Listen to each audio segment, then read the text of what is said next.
Baik Bu Santi, Bapak Ibu yang terkasih dalam Tuhan, mari kita satu dalam doa.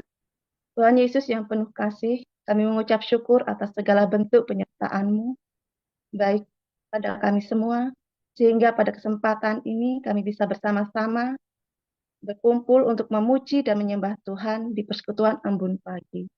Dan kami akan mendengarkan firman-Mu, kiranya firman ini dapat menjadi pelita dalam setiap kehidupan kami, dan kami dapat menjadi pendengar yang baik, dan kami dapat melakukannya seturut kehendak Tuhan. Biarlah firman-Mu ini Tuhan juga dapat menjadi kebenaran, hidup dan terang bagi kami, bahkan menjadi berkat bagi jiwa kami, dan penyegar bagi roh kami, sehingga kami bisa bertumbuh dalam kasih karunia dan dewasa secara rohani dalam iman. Berkati hambanya yang akan menyampaikan firman Tuhan, urapi dengan kuasa darah-Mu yang kudus.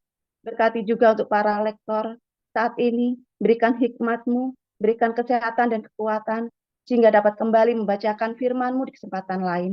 Terima kasih Tuhan, ini doa kami, dan kami sambut firman-Mu dengan sukacita dan rasa syukur kami. Hanya di dalam nama Tuhan Yesus kami berdoa dan mengucap syukur. Haleluya. Amin.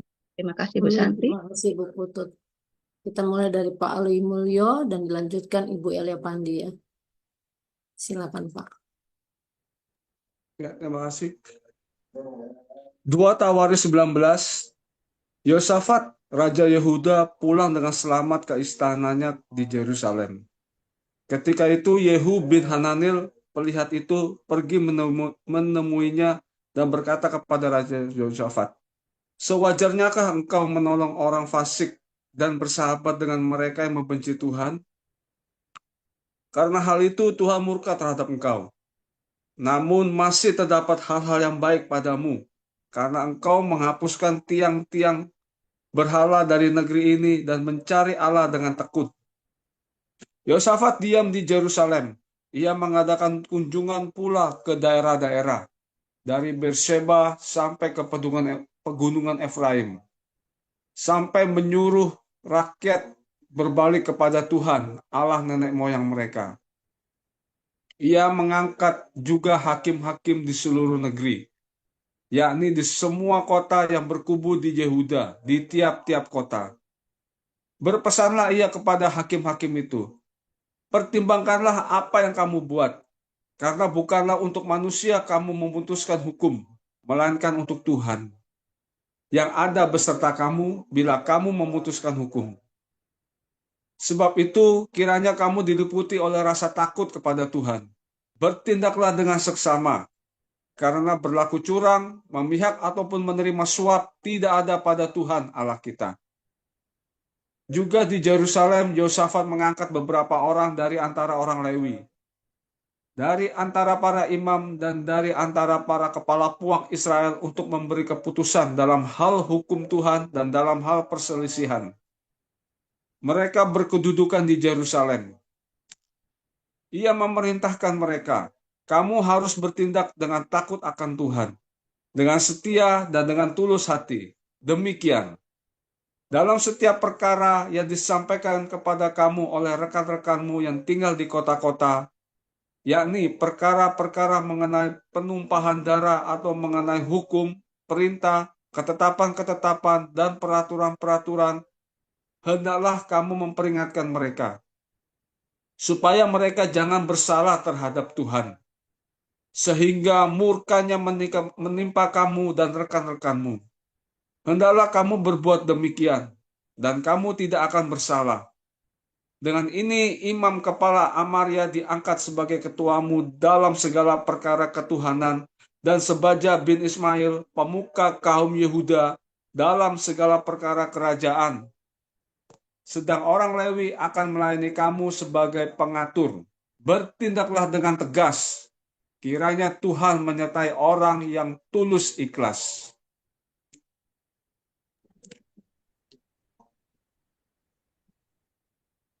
Wahyu pasal yang ketiga. Dan tuliskanlah kepada malaikat jemaat di Sardis. Inilah firman Dia yang memiliki ketujuh roh Allah dan ketujuh bintang itu. Aku tahu segala pekerjaanmu. Engkau dikatakan hidup, padahal engkau mati. Bangunlah dan kuatkanlah apa yang masih tinggal, yang sudah hampir mati, sebab tidak satu pun dari pekerjaanmu aku dapati sempurna di hadapan Allahku. Karena itu, ingatlah bagaimana engkau telah menerima dan mendengarnya. Turutilah itu dan bertobatlah, karena jikalau engkau tidak berjaga-jaga, aku akan datang seperti pencuri, dan engkau tidak tahu pada waktu manakah aku tiba-tiba datang kepadamu. Tetapi di Sardis ada beberapa orang yang tidak mencemarkan pakaiannya. Mereka akan berjalan dengan aku dalam pakaian putih, karena mereka adalah layak untuk itu. Barang siapa menang, ia akan dikenakan pakaian putih yang demikian.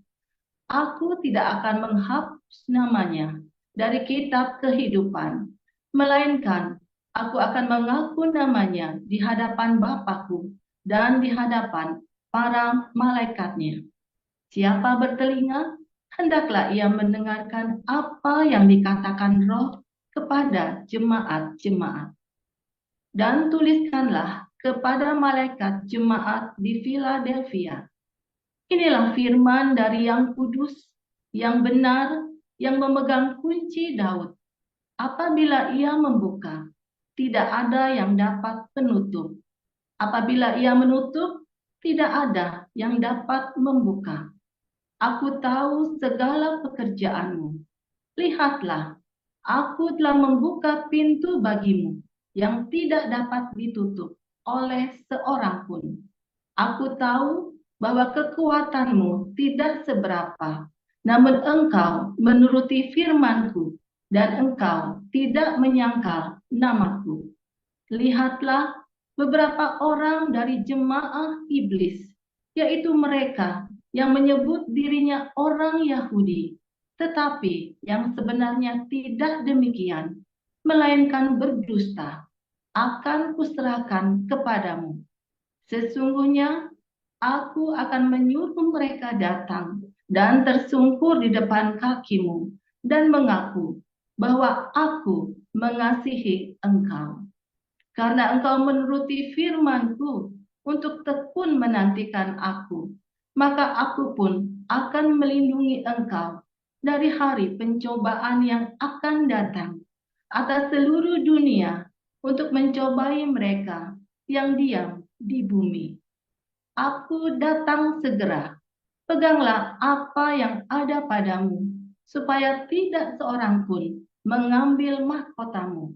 Barang siapa menang, ia akan kujadikan soko guru di dalam bait suci Allahku, dan ia tidak akan keluar lagi dari situ. Dan padanya akan kutuliskan nama Allahku, nama kota Allahku, yaitu Yerusalem baru, yang turun dari sorga, dari Allahku, dan namaku yang baru. Siapa bertelinga, hendaklah ia mendengarkan apa yang dikatakan Roh kepada jemaat-jemaat. Dan tuliskanlah kepada malaikat jemaat di Laodikia. Inilah firman dari Amin, saksi yang setia dan benar, permulaan dari ciptaan Allah. Aku tahu segala pekerjaanmu. Engkau tidak dingin dan tidak panas.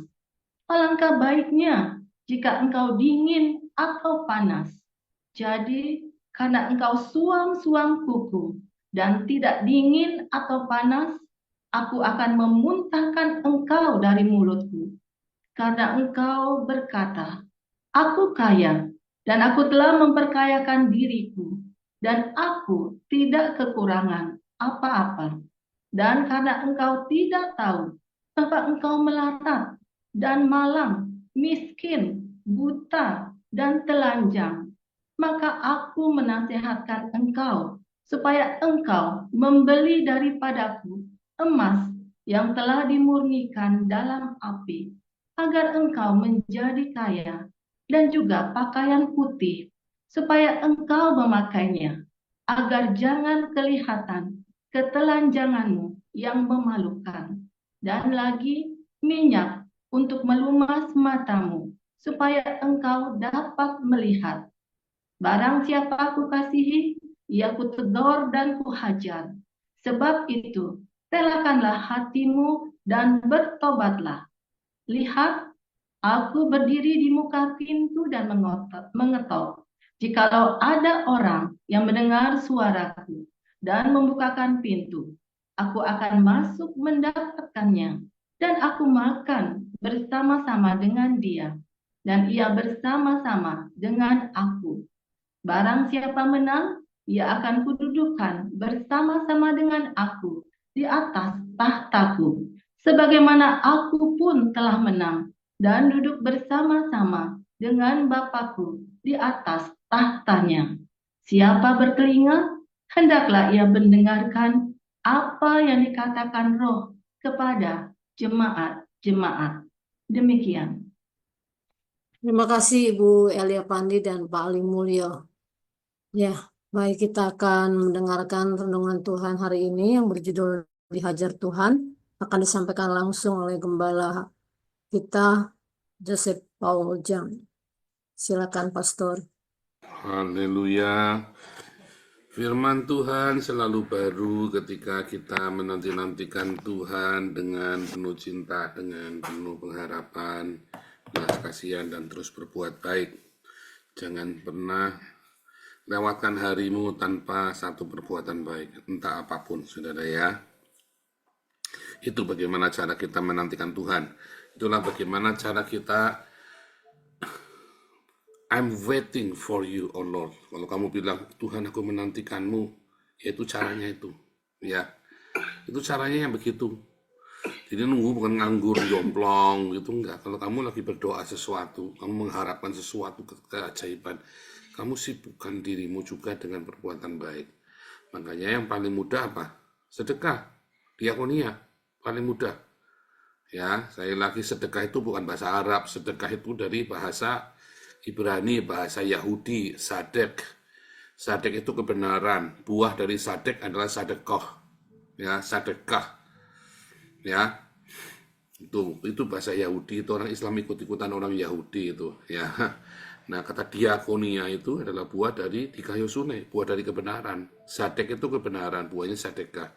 Dikayosune adalah kebenaran, buahnya adalah diakonia. Ya, simpel ya. Nah, jadi menanti-nantikan Tuhan dalam hidupmu, ya. Kalau kamu lagi ada satu persoalan, kamu lagi menunggu satu jawaban doa, banyak sekali kamu lakukan bersedekah. Itu yang paling gampang. Dan jangan lupa, jangan pernah lupa mengampuni. Ya, karena dua hal ini, ya, Tuhan sangat gembira. Tuhan disenangkan ketika kamu mengampuni dan kamu bersedekah. Ya, bukan kamu teriak-teriak haleluya puji Tuhan, haleluya puji Tuhan. Ya, di gereja gitu, ya. Bukan, tidak salah, tapi bukan itu, ya. Tapi ucapan syukurmu dengan tindakan bersedekah, ucapan syukurmu dengan tindakan kamu mengampuni. Susah kan mengampuni, itulah korban. Susah kan bersedekah karena kamu pelit, nah itulah korban. Ya, itu ya, ajaib ya. Jangan kamu pikir orang yang punya 100.000 sebulan sedekah 1.000 itu cuma dikit. Ya, orang yang punya 100.000 sedekah 50.000, cuma seupil. Saya sedekahnya 500.000, tapi kamu punya 1 miliar. Nah, kamu yang seupil itu. Yang punya 1 miliar, kamu sedekahnya cuma 10 juta, ya kamu seupil itu, saudara. Nah, itu namanya seupil itu. Tapi kalau kamu punya 1 juta, kamu berikan 500.000, itu tuh besar banget di hadapan Tuhan itu. Korban hatimu itu, ya. Itu maknanya sedekah. Itulah makna dari diakonia. Itulah ketika kamu mengampuni, ya, terus Tuhan senang, sekalipun orang itu tidak layak diampuni. Nah, saudara, seringkali ini udah dinasihatin baik-baik begini nih. Saya kan ngomong, saya nasihati baik, ya kan. Tapi kan seringkali apa? Anda nggak percaya, nggak nurut. Mulai itu datang sakit penyakit, mulai itu datang kesusahan, mulai itu datang keruwetan dalam hidupmu. Yang sebetulnya jawabannya cuma apa? diakonia, sedekah. Segala masalah dalam hidupmu, ya 99% jawabannya adalah kamu bersedekah dan kamu mengampuni. Segala sakit penyakit dalam hidupmu, 95-99% adalah jawabannya sedekah dan berdiakonia. Karena kamu pelit, karena kamu punya dendam di hati, punya kemarahan. Itu 99% dan 99% masalah hidupmu. Yang 1% itu adalah yang aneh-aneh. Ya, biasa itu ya. Tetapi 90% masalah itu cobalah kamu lakukan dengan bersedekah dan dengan mengampuni. Cek setiap hari. Lalu kamu meremehkan, maka nasihat yang lembut ini menjadi sebuah teguran, hajaran yang keras. Begitu itu sudah terjadi, hajaran yang keras itu berupa sakit penyakit, kamu bangkrut, kamu ada masalah, ini masalah itu, bertubi-tubi, gak kelar-kelar. Ya, cobalah kamu mulai ingat-ingat siapa yang belum kamu ampuni, ya, dan mulai bersedekah lebih banyak. Masih ada masalahnya, lebih banyak lagi. Masih ada lebih banyak lagi. Barang siapa ku kasihi, ketugur dan ku hajar, dari nasihat yang baik, dari nasihat yang lemah lembut kamu tidak dengarkan, maka dihajar dengan nasihat yang keras. Ya kan? Persoalannya kan cuma dua. Mengapa? Karena sedekah dan diakonia yang membuat nerakamu, saudara. Kalau kamu tidak mengampuni, sedekah dan pengampunan. Kalau kamu tidak mengampuni, kamu tidak diampuni. Kalau kamu tidak bersedekah, maka kamu akan diseret ke neraka. Ketika kamu tidak bersedekah dan ketika kamu tidak mengampuni, kamu sedang ada di dalam Hades, ada dalam dunia orang mati. Di dalam dunia orang mati ada banyak sekali keruwetan-keruwetan yang aneh-aneh yang nggak ada ujung pangkalnya. Di dalam dunia mati itu ada kertak gigi, ratap tangis, kegelapan semata, kamu gelap semuanya. Tapi begitu kamu bersedekah, ketika kamu berdiakonia, segala jalanmu dibuka. Benar nggak? Coba diamatin. Teguran-teguran dalam hidupmu, siapa di sini yang masih suka utang sana utang sini? Karena kamu kurang sedekah. Oh, iya kan? Kamu utang kan buat kamu lagi. Coba sekarang kamu sedekah.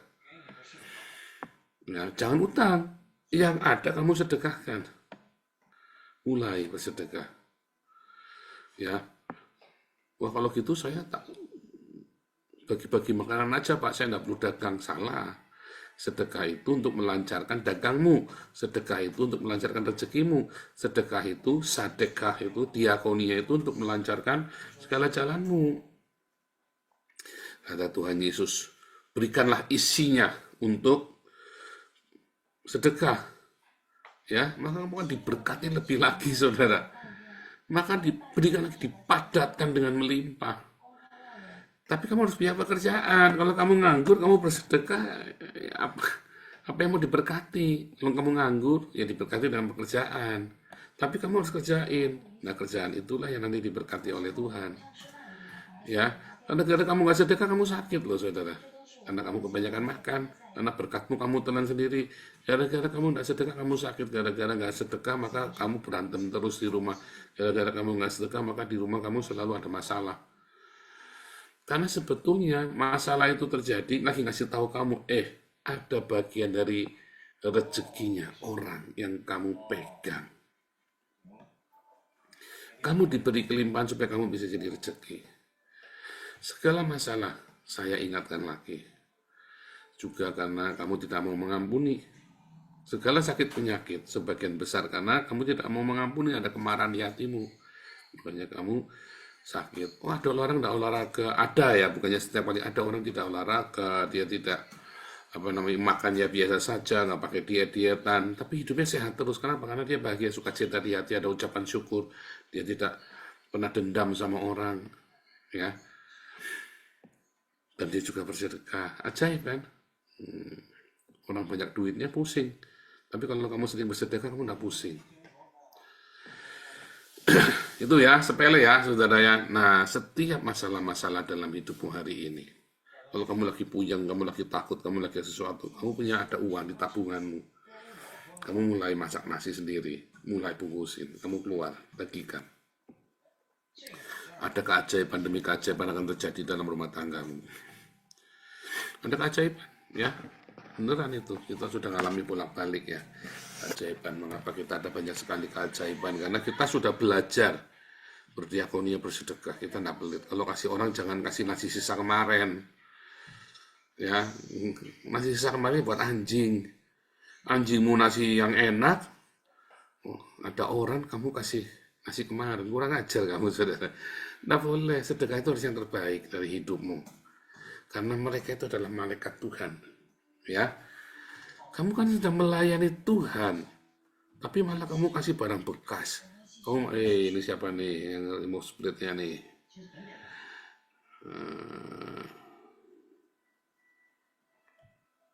Ya, oke. Ya, jadi kamu malah kasih yang bekas. Bosen ya, dengarkan khotbah sedekah itu aja kamu tidak lakukan. Bosen ya, dengar kata mengampuni itu aja kamu nggak lakukan. Makanya kamu dihajar sama Tuhan, judul penyakit yang macam-macam, sakit yang aneh-aneh, ya, masalah yang aneh-aneh, ruwet-ruwet yang aneh-aneh yang nggak ada habisnya, yang membuat damai sejahteramu sampai hilang. Karena kamu hal yang sebetulnya kamu sudah dinasihati, diberi nasihat dengan baik-baik, ya, kamu tidak lakukan, sehingga akhirnya semesta yang mengajar kamu, ya, setan nagih.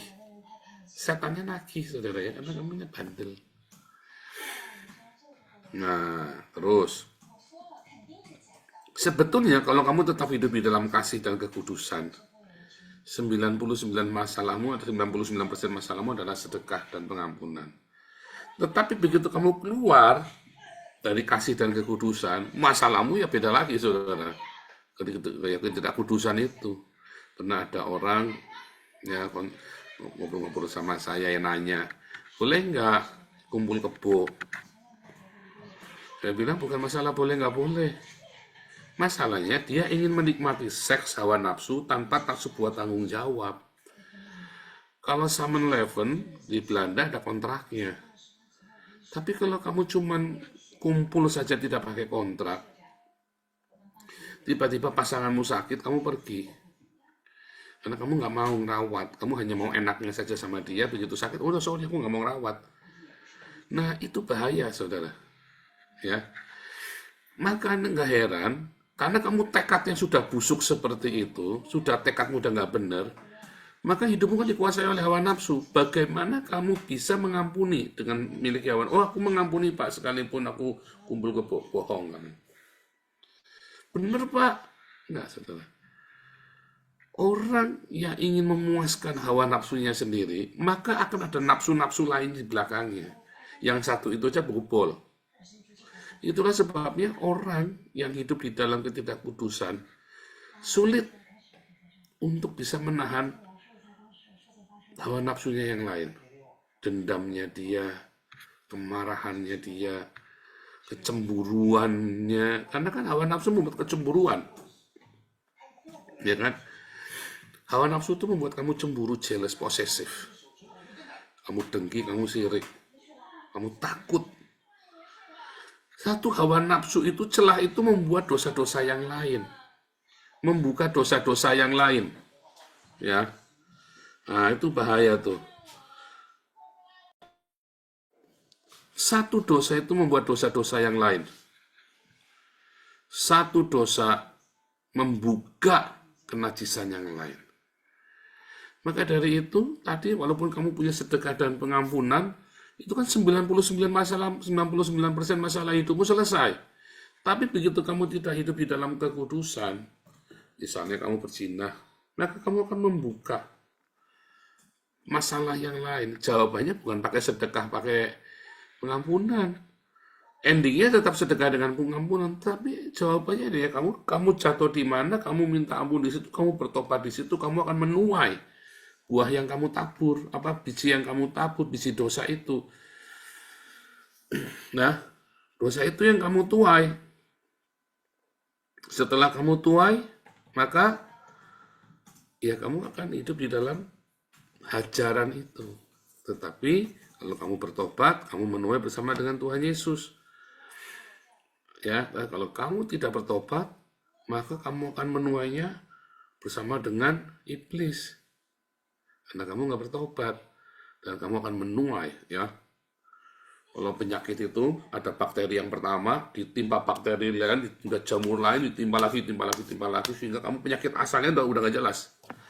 Banyak orang sudah kena satu problem yang besar, akar dari masalahnya itu dia sudah nggak tahu yang mana. Karena udah bertimpa-timpa, akhirnya sembuhkan ini masih ada ini, sembuhkan ini keluar itu, sembuhkan itu keluar sana. Banyak penyakit kan juga begitu kan, yang asal akarnya itu udah, bahkan kamu sudah mengampuni saja, tetap nggak sembuh. Karena sudah berlapis-lapis. Akarnya dari mana sudah nggak ngerti. Akarnya dari mana udah nggak ngerti, makanya kamu harus belajar. Kalau ada sesuatu jangan ditunda. Cepat diberesin, cepat bertobat. Jangan sampai menimbulkan dosa-dosa baru, kemarahan-kemarahan baru. Selesai di situ sudah selesai, nggak apa-apa, tapi kamu tenang hidupnya. Jangan kamu pikir, aku lolos sekarang. Kamu tidak tahu, saudara. Aku lolos sekarang, tapi kamu sedang menimbun masalah bencana di suatu hari. Ya. Ya. Jangan gara-gara satu masalah kecil, ya, saudara ya. Cuman baut kendor, wah itu bisa goyang semua tuh seluruh mesin. Sampai turun mesin kamu nanti. Gara-gara baut kendor satu. Ya kan? Sepele kan? Gara-gara baut kendor satu itu loh. Nah kebetulan bautnya oli, saudara. Yang buat ketap oli. Kendor, rembesnya terus setengah jalan, tiba-tiba olinya habis. Sepele kan? Masalahnya kan? Masalahnya sepele. Tetapi tiba-tiba hancur semua. Nah, itu dosa itu seperti itu tuh. Kamu buka celah, habis semua. Seluruh urapan dalam hidupmu itu habis semua. Gara-gara satu dosa yang kamu sembunyikan. Urapan datang lagi ketika kamu hilang langsung. Urapan datang langsung hilang. Di dalam aniaya, di dalam pencobaan, kamu kelihatannya masih bisa mengampuni, kelihatannya padahal kamu baru berbuat berzina, kamu baru bohongin istrimu, suamimu, ya kan? Kelihatannya kamu baru marah yang tidak terkendali, tapi nggak apa-apa, kamu nggak peduli orang lain. Mungkin sakit hati sama kamu baru sakiti orang lain.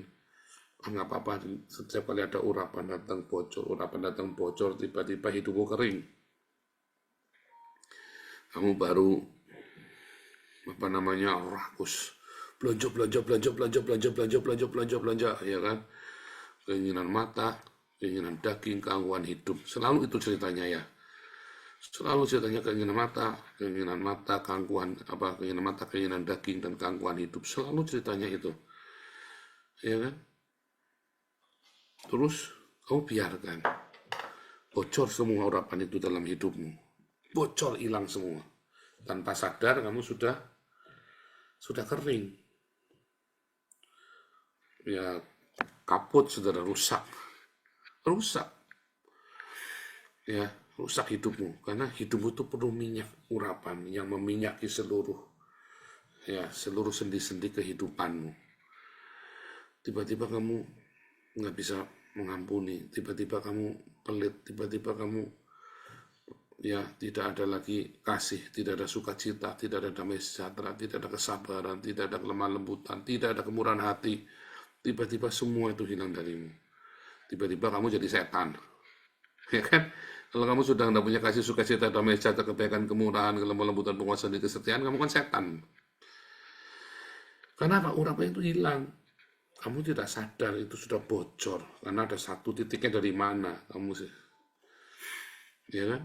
Wah, didoain, ditengking-tengking, nggak mempan, percaya saya nggak mempan, nggak mempan. Saya sudah ngelihat banyak tengking sama, setiap kali ada pendeta datang ditengking-tengking langsung manifestasi, tengking-tengking nggak capek tak? Ya, percuma saya bilang, apa yang mau ditengking? Nah, orang begitu datang, selalu saya kasih tahu nih loh, masalahnya di sini. Ngeyel langsung tuh lihat berantem sampai ya. Karena mulut saya mah terserah kamu. Terserah kamu kan, kamu yang mutusin, ya serah kamu. Makanya orang kalau kumpul sama kita, saudara ya, lebih seneng kumpul sama pendeta-pendeta yang pokoknya sekali selamat tetap selamat. Yang penting haleluya, masuk surga, saudara. Kamu kumpul sama sini, kamu ndak kerja, seneni saudara, pisui kamu ndak kerja. Ya kan, kamu ndak mau kerja, cuma mau terima sembako doang, tak pisui saudara. Kalau sampai ketahuan, tak telepon sendiri saudara. Tak pisui kamu. Ya kamu harus lemah lembut, nggak pakai lemah lembut, nggak bisa, nggak ada lemah lembut, lembut apa. Ya kan, kalau kamu hidupnya dalam ketidakkudusan, soneni saudara. Kalau kamu sudah melayani Tuhan, sudah khotbah, terus hidup kamu tidak kudus, tak memarahi, kamu tidak urusan saya.